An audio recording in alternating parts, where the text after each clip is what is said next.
and welcome to the show. I'm Tony. And I'm Tim. And it's Wenger out this end of the season. Wenger is certainly now confirmed that he'll be leaving Arsenal at the end of this season. 22 years in, he is certainly the greatest manager that Arsenal has had. Yes, Tony, what a way to end an era where no one was expecting it to come to an end. Wenger comes out. It's certainly a surprise team. It's a surprise. I had to double confirm the information as soon as I got it.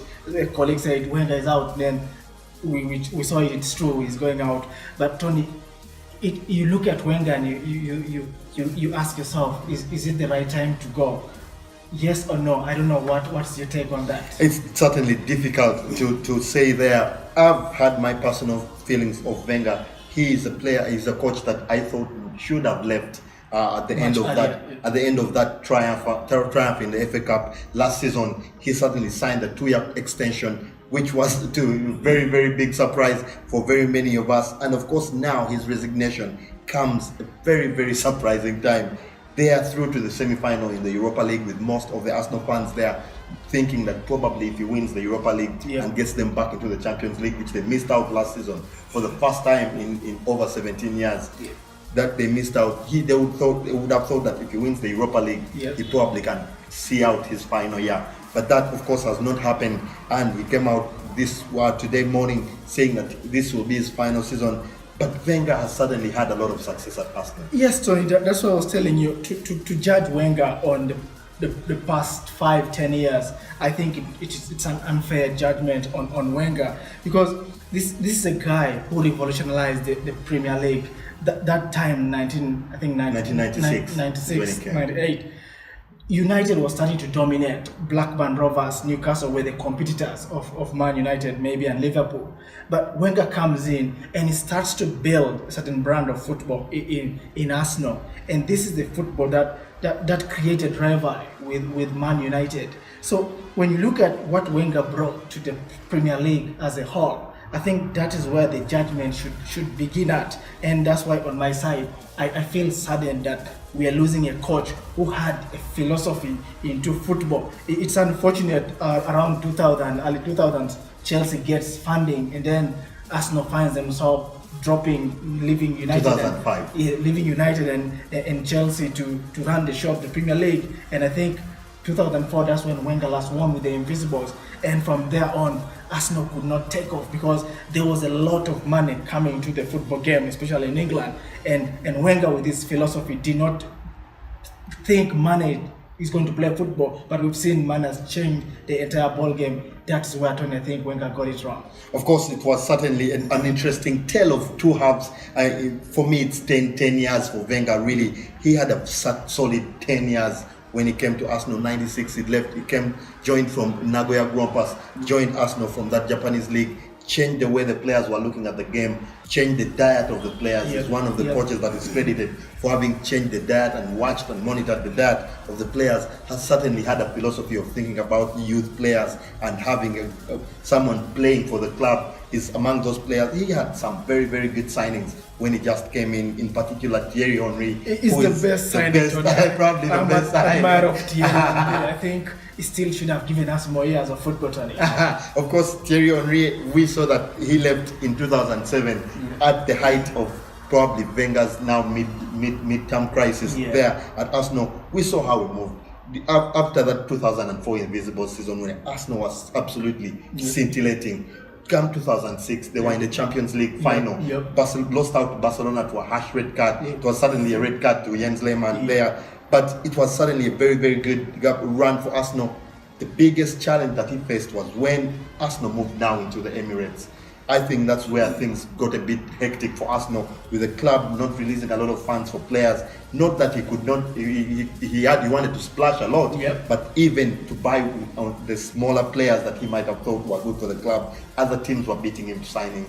It was a very, very tough time for him. It was a tough time, but Tony, that is where Wenger's philosophy was. He did not believe in buying in an experienced player, a player who already knows the game. He still thought, let me model out a player with prospect and then turn him. It worked perfect with Fabregas.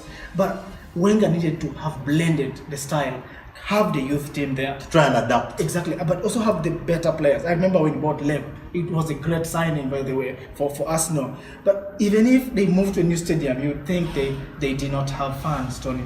But this Arsenal team, in them, they had a lot of sales in the tickets. So I thought this was helping them to have fans to buy players. But Wenger's philosophy didn't believe in that. Of course, the biggest reason why they moved to Emirates in Wenger's wisdom was that they would have a lot more fans, and probably secure the future of the club, which certainly has happened. We've seen after the first 8 years in that new stadium, now things are starting to change. Arsenal has been splashing the cash, especially in the final 4 seasons, but maybe Arsene Wenger did that very late in his tenure.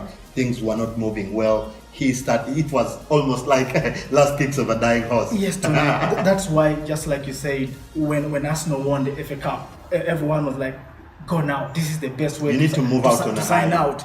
But I think the recent Wenger out campaigns from the fans have yielded to Wenger's departure, because I watched Wenger in yesterday's interview where he was asked what's happening. The fans are not filling up the Emirates, and he was saying the ticket sales are about 58,000. So for him, he was perplexed too to see that the stadium is even not halfway full. You may say half empty, but looking at that and then seeing another year with such a situation, I think affected Wenger, and he has a big hurdle playing Atletico Madrid where he needs the fans to back him up. And with such a statement, Tony, I'll not be surprised if the Emirates starts filling up come Sunday and maybe Thursday night against Atletico Madrid. Of course, it's certainly very interesting news there. Arsene Wenger now Arsenal's biggest. I'm sure he'll be having a statue outside the Emirates team, don't you think? I think Wenger deserves a statue. He does. It's certainly very big news for the club and for the players in particular. There's been a lot of fanfare moving around, a lot of former good legends coming out and crediting almost all the success that Arsenal has enjoyed in the English division to Arsene Wenger, a player, a coach that has masterminded some of the greatest memories. What's your biggest memory for an Arsenal team? I think it was Thierry Henry's goal against Real Madrid. He captained a slightly weaker team compared to Madrid, but to pull off a win at the Bernabeu, Tony, I think that was one of my best moments for Arsenal. Of course, when we come to best moments, I imagine that most of those will be coming from King Thierry Henry because he had another demolition job in Italy in that same season when they took out Inter Milan. He scored 3 goals in the San Siro, one of the biggest nights. He also had a hat-trick against Roma, Tony. Certainly big moments there under Arsene Wenger, a coach that now has seen his tenure come to an end. He'll be leaving Arsenal as coach and first team manager at the end of the season, and we'll be waiting to see who Arsenal bring in. Of course, there have been some names that have been touted already, some by the fans and some probably by the higher hierarchy. Who would you think would come in and take this mantle? Thomas Tuchel, Tony. I watched this brand of football. I mean, Jurgen Klopp left very big shoes behind, but Tuchel, Tony, came into Dortmund and there was almost no change. You'd see he pushed Dortmund ahead. He didn't get a trophy, Tony, but he has a brand of football. I thought PSG had taken him, but when I saw his name pop up today, and I'm like, Arsenal, go for him. He's a good guy. There've been so many coaches there. When Arsenal probably had to get Wenger out and get in a new manager, there were some coaches that were available on the market. I had thought that if Arsenal had snapped earlier and gotten a Diego Simeone in, is the coach that I admire a lot at Atletico Madrid. Thomas Tuchel is not a bad manager, like you said. I think though that at this particular moment in time, Arsenal need a person that's proven success. They need someone in like Carlo Ancelotti on a shorter term basis. Yes, Tony, the good news for Arsenal is the experiment has been done with Man United. After Ferguson left, United went into turmoil. So you can't go there. So you have to learn from their mistakes. And if you're looking for a quick fix, it has to be a proven Ancelotti who can do the job. Big, of course, we'll wait for all that story and we'll give it to you as it comes. Very big news. Of course, we'll certainly now see Arsenal fans coming into the Emirates on Sunday afternoon with big banners of thank you, Wenger. Merci, Arsene. We'll be watching that out. Of course, there'll be some games played over the weekend, big games in the Premier League also, but it's a big weekend for the FA Cup. we have the semi-finals happening this week. United playing Spurs at Wembley on Saturday, and Chelsea taking on Southampton on Sunday. That's a very huge game, Tony. Man United, Tottenham.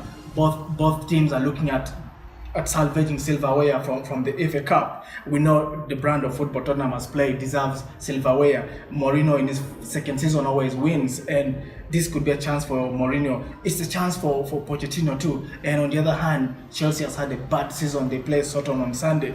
They also won the same trophy, so it's a heated affair for this FA Cup, and I think it will be an interesting game on Saturday. Of course, very interesting weekend there. We also have a Copa del Rey final in Spain. Barcelona taking on Manchester United's Champions League tormentor Sevilla. They are very interesting game. Keep your eye out for that. And of course, we also have a huge game in Italy, the only league that has not yet been won. Juventus taking on Napoli, a win for Napoli, meaning that gap will be cut to 1 point, and will open up the game with 4 games left. Will open up the league there. Don't miss your chance to catch out those games, and of course we'll be bringing you all the news as it comes, all the predictions on our Facebook page. Don't forget the Tonny and Tim show on Facebook, the Tonny and Tim show on YouTube as well. Don't forget to click subscribe and like all our videos, share or comment. We'd like to thank you once again for tuning in, and goodbye for now. Goodbye.